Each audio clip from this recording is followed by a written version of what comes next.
Imagine boarding a routine overnight flight. Your family expects you to arrive in just a few hours, but you never land. No distress call, no emergency message, no confirmed explanation. On March 8, 2014, Malaysia Airlines Flight MH370 disappeared with 239 people on board, creating one of the greatest mysteries in aviation history. More than a decade later, despite one of the largest search operations ever conducted, investigators still cannot say with certainty what happened. This documentary explores the timeline, evidence, search efforts, leading theories, and why MH370 remains unsolved.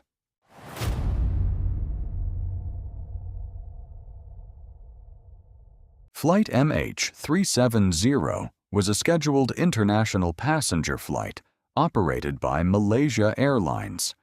The aircraft was a Boeing 777-, considered one of the safest long-haul aircraft in commercial aviation. On the night of March 7, 2014, the flight departed Kuala Lumpur, Malaysia, bound for Beijing, China. There were 227 passengers, 12 crew members representing more than a dozen nationalities. Everything appeared completely normal. The weather was good.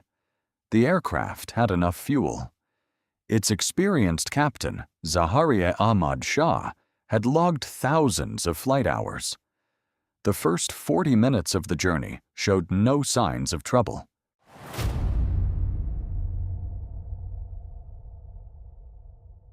At approximately 1:19 a.m., as the aircraft prepared to leave Malaysian airspace, air traffic control instructed the pilots to contact Vietnamese controllers. The final radio transmission from the cockpit was calm and routine. "Good night, Malaysian 370. Nothing in the captain's voice suggested an emergency. Less than 2 minutes later, the aircraft's transponder stopped transmitting.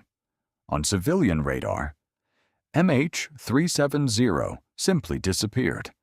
But military radar would soon reveal something unexpected. The aircraft had not crashed immediately. Instead, it had turned around. Military radar tracked the aircraft, making a dramatic left turn. Instead of continuing toward Beijing, it flew back across the Malaysian peninsula. The aircraft then headed northwest over the Andaman Sea. For nearly an hour, it continued flying. No emergency call, no communication, no explanation. Then military radar lost contact. Everyone assumed the plane was gone, but investigators would later discover that MH370 had continued flying for several more hours. On civilian radar, MH370 simply disappeared, but military radar would soon reveal something unexpected. The aircraft had not crashed immediately. Instead, it had turned around.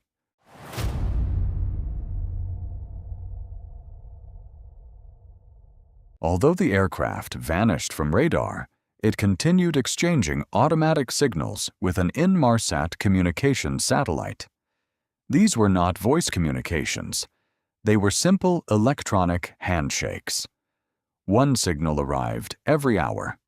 The final handshake occurred nearly 7 hours after takeoff. This meant MH370 remained airborne long after it disappeared from radar. Using these satellite signals, engineers calculated 2 possible flight paths: a northern route toward Central Asia, or a southern route deep into the Indian Ocean. Further analysis strongly favored the southern route. The aircraft likely flew into one of the most remote stretches of ocean on Earth.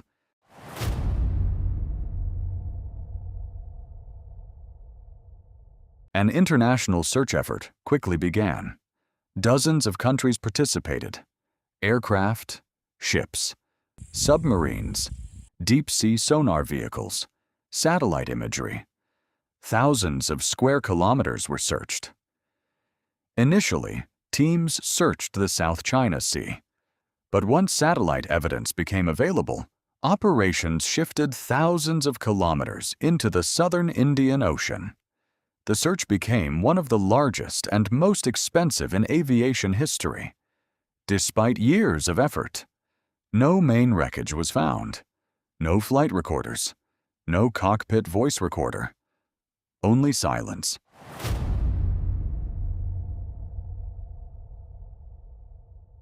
Modern commercial aircraft generate enormous amounts of data. Yet MH370 exposed significant gaps in global aircraft tracking.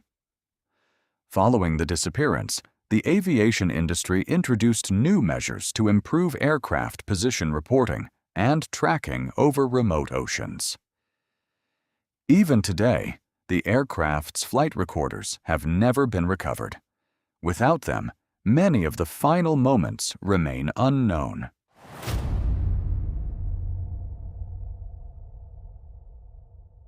With limited evidence, investigators and aviation experts have proposed several theories. Theory 1. Deliberate diversion. Someone intentionally changed the aircraft's course. This theory is supported by the precise turns made shortly after the transponder stopped transmitting. However, investigators have never publicly established who might have been responsible or why. No conclusive evidence has proven deliberate action. Theory 2. Mechanical failure, followed by crew incapacitation. Another possibility is a serious malfunction that reduced cabin oxygen. If both pilots and passengers became incapacitated, the aircraft's autopilot could have continued flying until fuel exhaustion. This is sometimes called the ghost flight theory. It explains the long flight, but does not fully explain the aircraft's earlier changes in direction. Theory 3. Fire or electrical failure. Some experts have suggested an onboard fire or electrical emergency. Pilots may have attempted to return toward Malaysia. If critical systems failed, communication could have been lost. However, investigators found no definitive evidence supporting this scenario.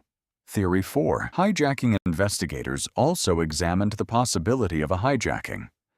Despite extensive international investigations, no credible evidence confirmed that terrorists or other groups seized control of the aircraft.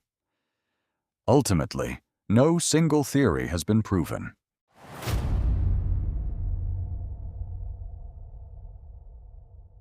In July 2015, more than a year after the disappearance, a piece of aircraft debris washed ashore on Réunion Island. Investigators confirmed it belonged to MH370. Over the following years, additional fragments were discovered along the east coast of Africa and nearby islands. These included parts of the wing and interior components.